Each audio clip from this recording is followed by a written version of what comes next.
Hey guys, this is Airsoft Steve, and today I have a pretty cool video for all of you. This is actually my Airsoft collection video.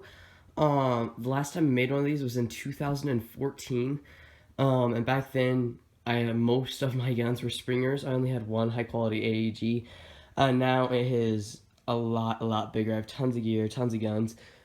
Sorry about that. I have a lot more guns than I had before. So yeah, this isn't like the biggest Airsoft collection, but this is definitely the biggest I've ever had. I'll probably be selling a lot of this stuff pretty soon here. But anyway, I'm going to try to make this video pretty short because there's a lot of stuff to cover. So I'm going to try to go through it pretty quickly.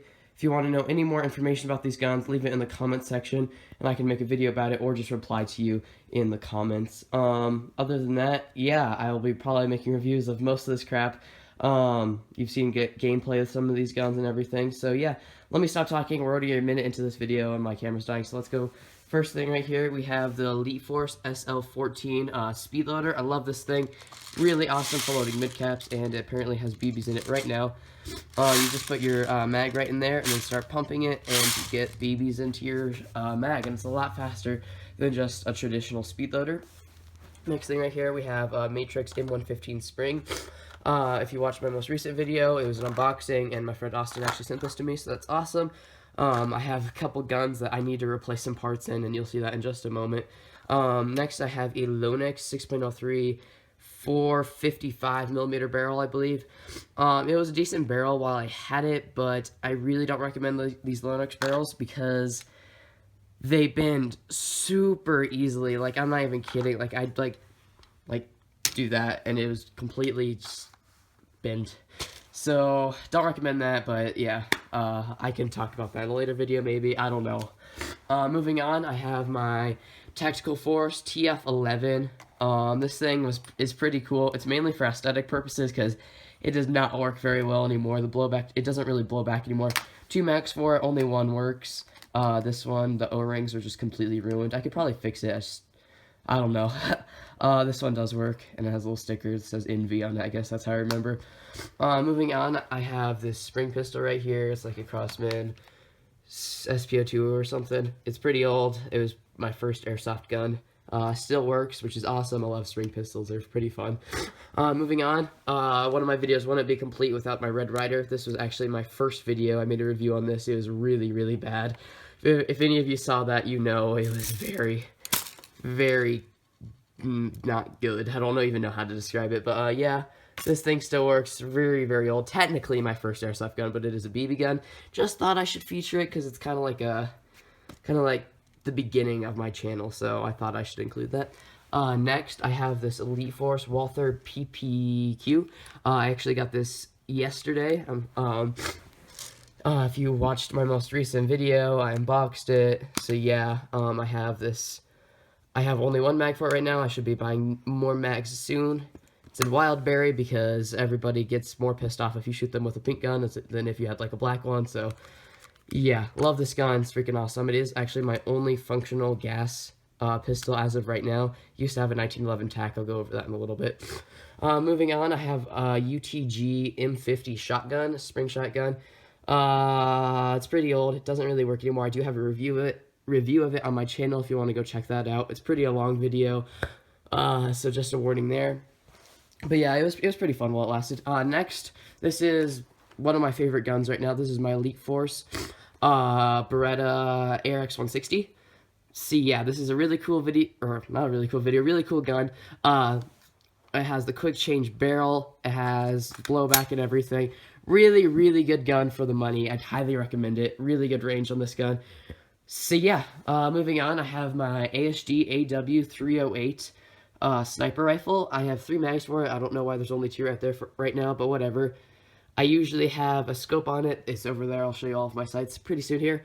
It's a pretty good gun for the money. It's about $100 on Fox Airsoft. Go check it out. This gun can also be on Fox Airsoft. So I'll leave a whatever it's called, a link in the description to Fox Airsoft so you can go check it out for yourself. Next, I have 2 full face masks. Pretty cool. And then I have some of my BBs. My other BBs are over in yonder. I got this yesterday. These are Classic Army .2s. This is a bag of Elite Force .25's bio. For some reason, it has a 1.12 in it. so definitely throw that away. We have Elite Force Fuel, Airsoft GI manuals, and then some of these weird BBs that I got. I don't remember when, but they're Dr. H or something bio BBs, 0.25 and 0.3s. And then just to remember my past, I have a really old bucket of .12s. Moving on, already went over the Red Ryder. Here we have my Elite Force 4CRL. If you follow me on Instagram, which you definitely should because I post a lot more on there than I do on YouTube, you know that my piston actually broke before I was going to go to a game. So right now the gearbox is out of the gun because I need to replace its piston really badly. So it doesn't have a gearbox, but I do have a gearbox for it. It just needs a new piston and actually a new spring now because the spring got pretty messed up when the piston broke. It just like completely shattered. It was pretty terrible.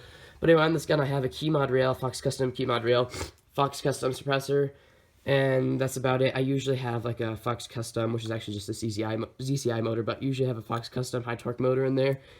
Has flip-up sights, not the front one right now. And then I usually have like a Magpul grip on here and a scope, which I'll show later. Here I have my FMG4A3. I do have a gearbox for this gun as well. But I was actually taking it out because I'm planning to do a DSG build on this. If you don't know what that stands for, it's dual sector gear. So it's basically, on a normal sector gear, there's only like one set of teeth that will pull the piston back. On dual sector gear, there's two.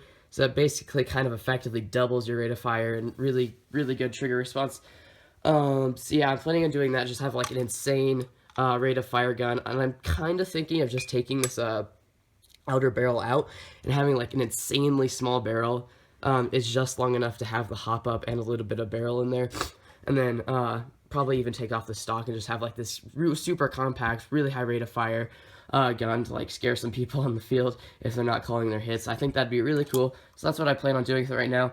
If not, I will just completely reassemble it and have it just completely stock again and put all the outer barrels and rails and everything. It's like a Dragonfire rail. I have a Gymtech Blackside, Gymtech Blackside suppressor by Magpul on there, and that's about it. Next, I have my GNG combat machine, which, if you have ever gone airsofting with me, I tell the story every time. The first time I went airsofting, I actually fell and broke this gun into two pieces. So this actually separates right there. So that was pretty disappointing. But it was a pretty good gun while it lasted. I'm actually thinking about just rebuilding it, putting all the parts together, and like super gluing that together or something, like some epoxy or some crap. I'm losing my voice. I am still a little bit sick. Anyway, next I have my batteries. This is a all of them are 9.6s. This is a 9.6 2000 milliamp wired to Dean's. Then I have Synergy 1600 milliamp 9.6 wired to Mini Tamiya. And then I have this massive one that's actually not working very well anymore. This 9.6 4200 milliamp wired to Dean's. I'm gonna work to get this one wired to Dean's soon too. Then I have a smart charger. Actually, I have two smart chargers, but I just threw one in just so you get the point. Then I have a 1911 Elite Force 1911 TAC mag. I used to have a 1911 TAC, but it unfortunately broke. As you can see, it had a lot of wear. I use this mag quite a bit, and it still works today. There's this CO2 is actually empty, which is probably a good thing because I haven't used this mag in a while, but yep, there it is. That gun really lasts a really long time. Next, we can go over all my sights. This is an NC Star, like $20 sight. Ooh, you can see me. Hello, my Star Wars case. It has a rail riser on it. I believe it's charged right now, so you can see the dot right there. This is another NC Star. It's 2 to 7 times zoom with blue magnification. I can try to show you the blue highlighting. This is a really nice sight. It's about $80, I believe, on Fox Airsoft. So definitely go check that out. Try to turn that off. Next, I have a replica EOTech. I don't know what brand this is. I don't really know anything about it. You can see me again. Hello. I can turn it on. It's actually really cool. You're going to look at my ground for a second. Sorry about that. I mainly like these sights for aesthetic purposes. I think they look pretty cool. Hopefully you don't only see my phone right there, but it does work. It's awesome. You can change the color and everything. So, like that sight. You're going to look at my ground again. Sorry for that. Next, I have my scope that I usually have on my sniper over there. This is just a cheap NC Star one. It's like $30. Then I have this Lancer Tactical red dot. Has green and a red reticle. I can turn it on. It's kind of hard to turn on with one hand. Then I have this Magpul AFG, whatever it's called. I can't think, horizontal grip or whatever. or angled vertical grip. I don't know what I'm saying right now. I'm like, I want to go to bed right now, but whatever.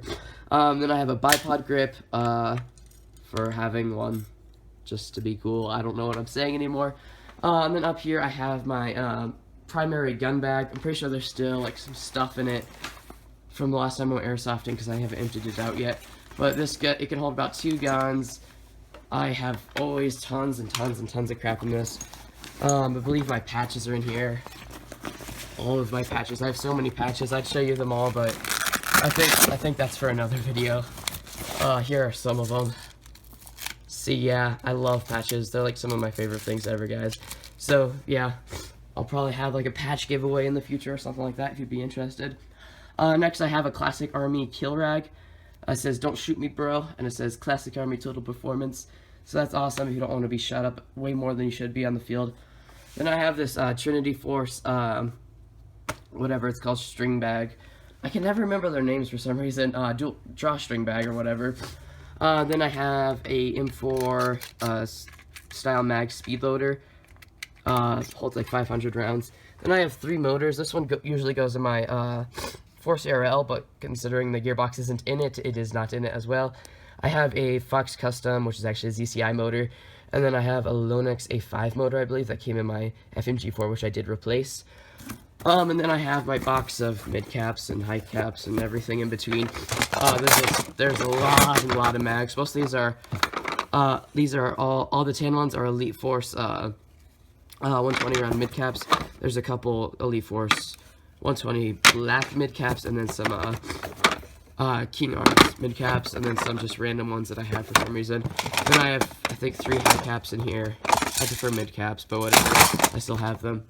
And then moving on, I have like these buckets with just tons and tons of crap in them I use for storage. These are like the main things I actually use. I have mechanics gloves, they're like Woodland, or multicam, not Woodland. I have 3 for some reason. Don't even ask about that. Then I have Lancer Tactical M9 bayonet rubber. This thing is pretty fun. It actually attaches to my ARX over there. So yeah, I have actually gotten a kill with that before. Then I have some Elite Force. These are .28s. The real reason these have points, I changed it from .28 to .25 because these are actually bi-oval BBs, and I don't like having my BBs in bags, so I keep these Elite Force bottles to put like BBs in bags in. And then I have some actual Elite Force .28 bios. Then I have some G4 .3s. These things actually work really well. I like them for my sniper. Then I have a bag of G4 2.8s I was testing out. They actually work really well. I like them. Then I have a bottle of Elite Force 2.5. Then a bottle of, I don't know why there's yellow tape on this, but ASG Open Blaster .28 bios. I have a vertical grip, speed loader, and then a crappy CO2 pistol. So yeah. And the second one, I'm trying to make this fast, guys. We're already 13 minutes in. I have just a utility pouch I usually have in my belt over there. My other smart charger, another speed loader, GoPro charger, ASG hat, another little pouch, my goggles. These are ASG Strike System goggles. I like them a lot. I have a Crossman holster, which I actually got from a fellow YouTuber called Casey Apps Airsoft. Go check him out. Another sniper mag. That's where it went. All of my mesh. I have tons and tons of mesh. I believe 3 of them in here, and then a 4th one right there, and more goggles, and another ASG hat. Then I have a pedometer for some reason. That's about it. GoPro charger, sling. So yeah, I keep a lot of the stuff I actually use when I go airsofting in these containers. Moving on, I have this little thing of oil. This is some murder oil, medium viscosity. So yeah, then I have this Griffin Dragon Spine belt system review. I have a review of it on my channel. It holds a ton of crap. You can put additional pouches on it if you want, which I do. Then I have this Griffin Dragon Spine chest rig. Works really well if you just want something cost effective. Both of these are only $15 a piece. Really good deal. I don't know why the camera's making them look tan. They're actually pretty dark green. Moving on, these are my true spec BDU pants, Woodland. They work really well. They're like 25 bucks. Then over here, I have, this was my first vest I ever bought. It's way too tiny for me now, but it's Woodland. It was really cheap, so I bought it. In another video, someone asked me what knife I was using to open up one of my boxes. It's actually this knife. It has my name on it. I bought it in Las Vegas. So yeah, it's just a little crummy multi-tool, but it works really well, so I use it. Moving on, I don't think I've already shown this, but I'll go to my patches first. I have a Classic Army patch and 2 e-Vike patches, even though I've never even bought from e-Vike. And then I have this really kind of cheap AK that I actually wanted to give away from Merck's Airsoft. Go check them out. It's actually Merck's TV now. I always mess that up. It actually works. All the settings are full auto though, and there's like tape on the trigger, but it's just kind of like painted, so it's more of a for a looks gun. So yeah, moving on. This is 1911 TAC slide from when I used to have my 1911 TAC. The internals basically just kind of exploded on that gun, and I keep dropping it. Gosh dang. I kind of did like weird like worn paint job, I guess, on it, but whatever. Again, another ASG hat. Then I have these boots that I use when I go to stuff. They're actually pretty lightweight, waterproof, and they keep your feet warm and dry, so that's awesome. Another random pistol grip. Lancer tactical goggles I don't use anymore. I was kind of shooting them up to see if I could get a hole through them. I don't know why, but alright, yeah. I almost got through, but they are impact rated, so that wouldn't make sense. And then a mesh mask, tan. I've never actually used it because I run a green loadout. Then I have my helmet. This is a Vulcan tactical helmet, I believe. Russia patch. I don't know why, but Russia. Guns and coffee patch. Then ICS Type 0 patch and a contour sticker, even though I don't have a contour anymore. Sorry about that, guys. Kind of have a cough right now. And then I have my GoPro mount on the front. My GoPro is not in this video, but whatever. And then I have my Echo 1 gun bag for transporting my gun, even though I usually use this one, but whatever. And then up here I have just all of my boxes that I've kept for no real reason. I used to keep my boxes to transport the gun to wherever I'm going airsofting because I didn't have a gun bag. But now that I do have a gun bag, I basically have no reason to keep these boxes, so I probably should throw them away. So I just thought I should throw them in case I ever do throw them away. But yeah, I really don't feel like every time I look at my airsoft stuff like I have this much stuff, because like when I'm actually looking at it, it doesn't look like this much, but well, it doesn't look like very much. When I actually lay it all out, I can see how much stuff I really have. It makes me feel kind of bad. You know, you always feel bad ordering more airsoft stuff. You're like, ah, crap, I've spent way too much money on this sport. But when they actually like go out and play, you're like, ah, this is totally worth it. Airsoft is definitely a super fun sport. Paintball is fun too. I've gone like once, but I really, really prefer airsoft. So yeah, I may be selling some of this stuff soon. If you're interested, maybe go into the comments and maybe we can work something out. But yeah, guys, this is basically everything. Not everything's in this video because I have like a lot of like teching stuff, a lot of spare parts, like especially since that's open. Three of those guns are open right now. I do have gearboxes for them, so they do work. But yeah, guys, this is an 18-minute video now. I didn't think it would take quite this long to film all this stuff, but yeah, I should probably stop talking. If you want to find links, everything's in the description. Go follow me on Instagram. A link to that will be in the description because I post pictures and videos on that of all of these guns and all this gear all the time. So definitely go check it out. And I'm going to stop talking now because this is way too long, and I'll see you in the next video. You can see my finger in the closing.